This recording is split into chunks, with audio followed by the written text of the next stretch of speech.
বাংলাদেশের মানুষের জন্য ক্রিকেট একটা আবেগের জায়গা।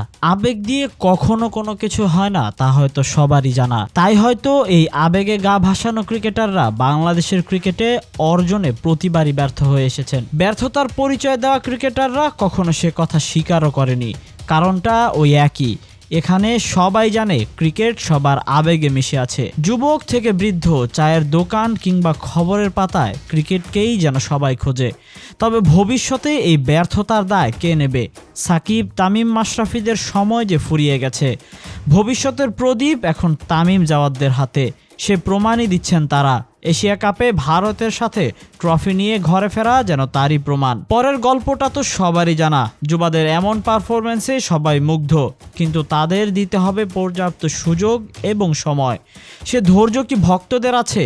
ভক্তরা কি দিবে জাওয়াদ আবরারদের বড় পর্যায়ে মানিয়ে নেওয়ার সময়, নাকি আবেগে গা ভাসিয়ে তাদের বিশ্বজয়ের সুযোগটাও কেড়ে নেবে?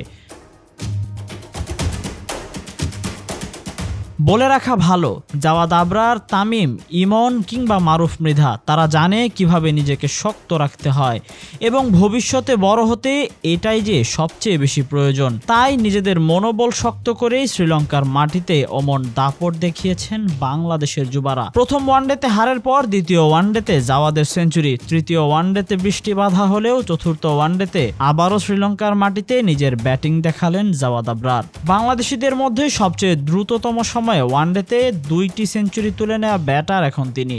সবাই যখন বৈভবদের নিয়ে ভাবছিল বিডি আর্কাইভ, তখনই বলেছিল জাওয়াদরাই আমাদের আগামীর ভবিষ্যৎ এবং তাদের হাত ধরেই দেশের ক্রিকেট দেখবে এক নতুন সকাল। এমনটাই প্রত্যাশা সকল ক্রিকেট প্রেমীদের।